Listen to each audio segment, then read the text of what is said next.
I've seen so many people with ideas where you just work on something, whether it's a product or a service, and you're just working on something where it needs to be perfect to you before you want to show it to the masses, before you want people to see it. You're like, oh no, it's not this yet. Oh, it's not this yet. Or you're thinking about, well, if 100 people come to the website and they both try to do it at one time, how can I work with that? Knowing dang well you gonna get one person there first. Like, you worried about big problems, down the line problems, scalability problems, when you need to be worrying about just getting the doors open. It's like, those are the things that, and don't get me wrong, it's important to work towards those things, but you need to put out your beta.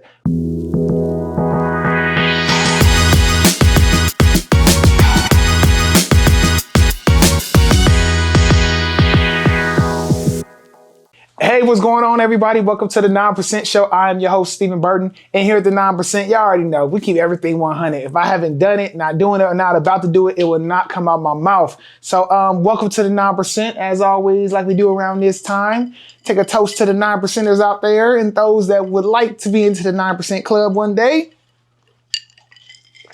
Toast to y'all out there. All right, so this week we are talking about why entrepreneurs struggle to start and grow.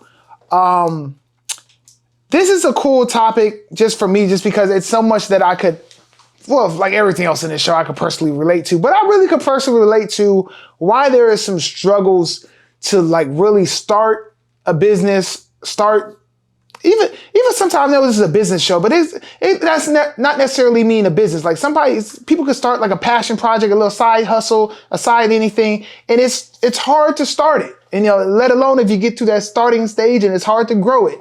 So I want to kind of dive into 5 reasons of like what I see, what I've seen with friends and family, or just having discussions with people, and kind of like what separates people like myself, or things I can see within myself, within other people, or things that, from my peers that do similar things like I do, like what attributes they have, and just what stops people from really getting to that point where they're like starting something and growing something and seeing something mold into success. So that's what we're going to talk about. All right. So we're going to talk about these 5 things and really dive into them. And I hope that, I think the greatest thing about these 5 things is I'm personally not immune to these things. I'm personally not immune to these feelings. But I think it's a great thing that when you are able to recognize these thoughts and feelings, that's when you can really control it, because everybody's human. You're going to feel stuff. You're going to go through ups and downs. But it's like when you can recognize it and not let it take you down, and you can muster through and bust through. That's the people that really are successful in life, the people that start businesses and could see them grow, or just whatever their passion and dreams are. So that's what we go really dive into here. Okay. So let's get this thing started. So the number one thing, if you're any fan of this show by now, you've probably heard me talk about this plenty of times, but people that are waiting for the perfect time to start. Okay. I say this all the time, if you waited for the perfect time to start something, you probably waited too long, or you probably, you're too late. I take my own advice, because recently we just launched a sister brand for my perfecttux company called kidssuits.com. Check that out. Easy plug there. But I had to take my own advice. Like it's not totally ready, all the behind the scenes stuff, or like, under the hood stuff. And there's so much stuff that needs to be done with the website, but it's live. And as of now, it's live. By the time this video come out, it still ain't gonna be ready, completely perfect and ready. But I had to put it out there. I knew better to know, let me get it to the point where it's reasonable. But I knew better to know that, one, I want to get it out there, because it takes months, 6 to 9 months, for a new website to start ranking on Google and things like that. Like, I'm trying to get this thing popping for next year. So if I keep procrastinating and doing all this other stuff, I'm wasting valuable time that I know is important. So let alone, let's say if you're starting an e-commerce store or something like that, and you don't know that time is important to just get it out there, like, that's what, so knowing these things, it forces me to kind of like, I know to know better. But I've seen so many people with ideas where you just work on something, whether it's a product or a service, and you're just working on something where it needs to be perfect to you before you want to show it to the masses, before you want people to see it. You're like, oh, no, it's not this yet. Oh, it's not this yet. Or you're thinking about, well, if 100 people come to the website and they both try to do it at one time, how can I work with that? Knowing dang well, you gonna get one person there first. Like, you worried about big problems, down the line problems, scalability problems, when you need to be worrying about just getting the doors open. It's like, those are the things that, and don't get me wrong, it's important to work towards those things, but you need to put out your beta. Put out that first, what's the word I'm looking for? Version of what you're doing. Like, just do it, because like, as soon as you do that, you also allow yourself to get feedback from real people. Sometimes you could be in your own thoughts and your own feelings for so long that you think you're the hottest things smoking some sliced bread. And you just think everybody's going to love what you do. But once you put it out there, and whether it's a product, service, a website, whatever the case may be, and you start getting some feedback and you start realizing, they're seeing this like this, or, oh, they're not doing what I thought they would do. Let me make this tweak here. Let me make this tweak there. You want to get, as soon as you can get some feedback, that is a great thing to have. But getting to, you have to get beyond that perfect ideal time to start something, because all it's going to do is hold you back. If you have something that's 80% done, hey, go live with it. See what's what. If in anything, while you're still working on it, you have to come to a realization, unless you just got heavy money and let's say you opening a restaurant. Can you open a restaurant without your tables and chairs? No. Okay, so I get it. You might have to wait to open the doors until you get your stuff together. But if you don't want to open because, there's a typo in the menu, well, you better get some whiteout. Or you better you better say, my apologies. There's a typo here. This is not really that. It's this. You know what I'm saying? You don't want to keep saying, no, it's not perfect. It's not perfect. It's not perfect. Like, wait. Like, no. Any aspect of any type of business, product, service, you will feel that it needs to be perfect thing. But like I said, it does not. And there's benefits of just getting it out there, getting that feedback. So don't let that perfect time stop you from starting, okay? The next thing we're going to talk about is being easily distracted and losing momentum. There are so many people that maybe get to the starting stage of something and like, you're so hyped on this idea and just everything about it and what it could be, and that dopamine, and you YouTube and all type of videos. You're seeing all, like, every single motivational speaker you can think of, you're listening to, your podcast, and whatever going on. You are so hyped. And then maybe you launch it and reality hits. And it's like, okay, I didn't get a sale yet, or nobody's looking at it, or nobody's liking my post, or nobody shared my thing, or this is really hard. And it's easy to start like losing that momentum. And then you can easily fall into, okay, what's next? Like, what's the next idea I had? I'm super excited to start this too. And then you just shift to the next thing. Like, there's so many people in this world that like literally start one thing and never see it through, never fully see it through. They start a little bit, shift to the next thing, start a little bit, switch to the next thing, start a little bit. And it's because it's easy. It's super, the easy part is that initial idea and that initial spark and that motivation to go get it. But like, once any little bit of negativity, slow down, like anything, like it doesn't even have to be nothing major of, some negative impact, something really, really major. It's like, it can knock people clear off their train, clear off their focus of what they're focusing on. But, whether it's like your own distraction or life distractions, whatever the case may be, it is so easy to just lose that motivation. And like I said, none of these things I'm immune to. This 9% show is a new venture for me in our team here. And I'm not going to front and tell you that when we was working on this and nobody knew what was going on, and I was sending out these little hints and 9% logos here, and like, this is coming, that big old hype thing. I am not feeling as motivated making these videos 31 something videos in, like 30 weeks later, like, because it's like, I want to see some views and I want all those thousands and thousands of views everybody else get. And it's like, can you still be motivated when it's like, oh man, this is hard. Or it's not just, oh, boom, I'm going to be a TV show or star. People going to pay me to speak and all this type of stuff. Like, can you be motivated past that? Or do you get to the point where like, oh no, I don't feel like doing it no more. Like, oh man, I got to tape and film and we got to edit and do all this type of stuff. Like, so it's funny, like going in with this 9% thing, we went into it as a team knowing like, okay, this is a long play. And it's almost like even when I was talking to the team about like, okay, this is a year-long, 2-year strategy, whatever the case would be, it's because to put us in the right expectations, in the right mindset from the beginning. If everybody was hyped to say, oh man, this is the best thing smoking, wait till we put this video out and we put it out and we just sit there and watch. And we just look for the views. If that was our motivation and what we wanted to do, like we set ourselves up for super failure. But there's so many people that do that and then lose that momentum and then lose the hunger to want to do stuff because it's hard or you're not going to get instant success. But when you can put yourself in a place where like, you're in it for the long run or for the long game, that's when you can kind of like muster through that stuff and bust through it. But it is very easily, and I see it with a lot of people that like, you get hyped for something, you start something, and you lose it very quickly. It's like the type of people that like literally that constantly got to go to, conferences and motivational speakers. And man, they leave out that sucker. They pay their little conference fee. They get hyped up. You can do it. You can do it. You're the best. You can do it. And they leave out that sucker so hyped up. They go home, couple days, a week go by. And then what do they need to do? They need to go to another conference, talk to another motivational speaker, get hyped back up again, and they ready to go. And then once that, and it's almost like a drug of like,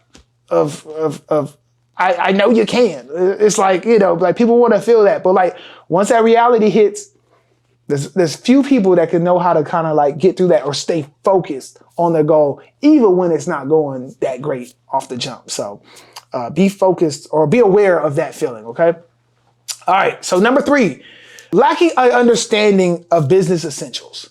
And I say that because things are so easy nowadays, whether it's an online site, ecommerce, it's easy to start a business.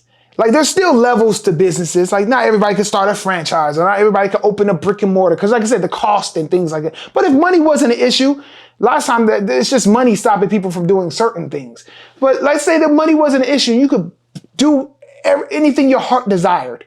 But that's what like the internet and social media and e-commerce has created for a lot of people, an easier barrier to get into business. But the fact of the matter is a lot of people just lack those basic business skills. Like once you get beyond your passion and what you love to do and why you're doing it and your why and you whatever, like, you're giving something great to the market and blah, blah, blah. And it's like, okay, well, how do you market that thing? How do you fund that thing? How do you make it profitable? And then once you start getting sales, like, what's your COGS, your cost of goods sold and all that type of stuff that goes into it of like running a business. And I'm not saying everybody has to go to, Harvard and take business classes and things like that. I didn't do all that stuff.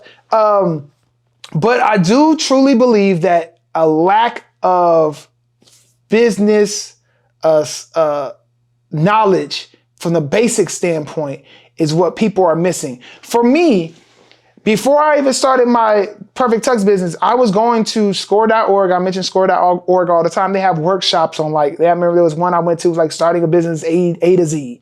And it talked about stuff. There was another one talking about business plans. And there's another one talking about, just different topics.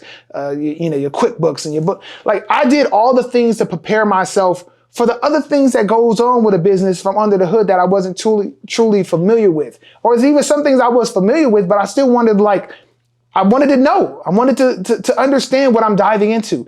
Those are the steps that I think people are forgetting. Just like you are starting a business and it is just that, a business. It is very hard to grow, to start, to scale. And I think a lot of people forget about that, and as the entry level to certain type of businesses get easier. And then you got AI nowadays, like, somebody could whip something together so quick, but you're missing that the journey of it does not change. The foundation of it does not change. Understanding, buying for $1, selling for $2 does not change. Like, it is some basic business stuff out there that you need to know. You're starting a restaurant. Heck, what is the cost of the food you're serving? What is the cost of that scoop of sugar?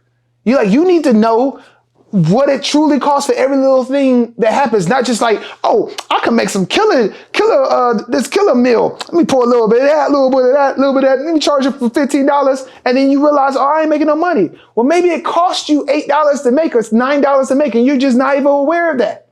So it's like, those are the things that kill people, get people out of business super quick. It's like understanding once you get past, your great idea, your passion, whatever's driving you, you really need to understand the business side of things. And if that is not a strong suit of yours, you need to make it one. You need to do the research to find out about how to run a business. That is a big thing that allows people to really stops people from growing. But you might can start something, but you ain't gonna stay around for a long time. Trust me, if you don't got no regular business sense. All right, let's get into this next one. Number 4 is a very common one, and I wanted to put on here just because you can't avoid it. But fear of failure. It's always a big thing. Also tied into that is like, just, leaving comfort or just people being uncomfortable, being comfortable, being uncomfortable. Like that is a hard thing for a lot of people. It is a hard thing for me. Like I've gotten better at it. I know how to kind of push through it and push through those feelings and pushing through that fear. Even when I'm still fear, just push through and still be scared and just, no, I'm gonna keep going. Like, I have that ability to kind of do that, but does that mean I'm still don't feel the fear? Like, no, like I'm human. It's a normal thing, but it's just so, it can lock you up and just slow you down where you do not move forward and you cannot grow. But the biggest thing I'll say with this is like, man, YOLO, you only live once. Like, there was a great video I actually saw on Instagram, and I think I posted on my stories, but it was just there's a bunch of clips about like, at the end of the day, it's like, we have this one life and like literally could be gone tomorrow. And like, do you really want to just like not say you haven't tried something? I mean, if you really think about it to that basic level, it's almost like what you doing? Like, though for me, I have ups and downs in business and running things. And, this year has been a challenge for me personally, but it's like, when I really think about it, I'm glad I'm able to experience what I'm experiencing, or have gotten to where the spot I've gotten to and seen the things I've seen with it, that like, man, I would be kicking my butt if I was just in a cubicle, never experiencing, never risking nothing, never experiencing fear. Like once you bust through the other side of fear, it's almost like it's so liberating. It's like, oh my gosh, what is this? And it's like, so I get it, I understand, but again, it's one of those things that if you could recognize it and recognize that, okay, this is purely fear. It's not that I'm not ready. It's not that I don't have the skill set. It's not that I'm not, I don't have the plan and the business plan. It's not that I don't have the funding. It's not whatever. When you could scratch off all those other things, you could just say, no, it's purely fear right now that's stopping me from starting this. I think you have a better chance of like overcoming it, or just saying, I'm going to get through it. But it's one of those things where it's like, I don't think it's a one size fit all thing for everybody, because everybody's different, but, it is something that stops people. It stops people from starting. It stops people from growing. It just is what it is. And a lot of people think, once you get to a certain level, it gets easier. Like, no, it's just more risk and more risk. There's more risk. And you're trying to grow, there's more risk. And it's like, it don't stop. So fear will always be there, but you just learn how to handle it better as you keep going. All right. So the 5th thing we will talk about here is poor marketing strategy. It's kind of tied into the business skill set, I kind of spoke about earlier, but specifically with marketing, I think that's the biggest thing, that people start something and they just don't know how to reach people. And like, once you get beyond that friends and family stage of, hey, I just started whatever I started, like, how do you find that new customer? How do you put your thing in front of somebody that's never heard of you? It is, no matter what type of business you have, no matter what type of side hustle, whatever you have, content creator, whatever you're trying to be, it is hard to get to a new audience. And if you're just depending on strictly social media and like, and even social media is hard. Like that's a tough thing. Like everything organically is ceasing to exist. Like you have to pay for everything. Like it's crazy. But it's like that marketing aspect of things. And it's like, not everybody's a marketing expert, nor should you be. But at the end of the day, know that this is an important piece, and you have to recognize your own skill set. If you do not have that, do the research, do whatever you have to do to understand how you're going to find your target audience, how you're going to find that new customer. That is a very important piece. And it's also a very important piece that leads to all the other things I talked about, because if you don't have that skill set and you start your business and you're hyped up and you don't get a sale, then it's like, because you don't know how to find that customer, then you lose momentum, you get distracted, then you're on to the next idea. And it's all this stuff that comes in. And then maybe that fear of failure pops back up. So you see all this stuff kind of can overlap and go with each other. But yeah, that's my 5 things. Trust me, I feel like if you can recognize these traits, recognize these feelings, and know how to attack them and muster through them, and then also the ones that, not necessarily a feeling, but you have to do the due diligence and lay the groundwork of wanting to learn business, wanting to learn marketing, you will do yourself a service, and you'll also give yourself the best shot to start and grow your business. All right, so that's where we at. That is our show for today. We really appreciate you watching this one. Again, please like, subscribe to the channel. If this video is if you got any value out of this video, please just share it to your network, share it on Facebook, share it on LinkedIn, whatever you can do. Get the word out there about the 9%, because we are dropping gems here. Okay, until next time, see you later. Peace.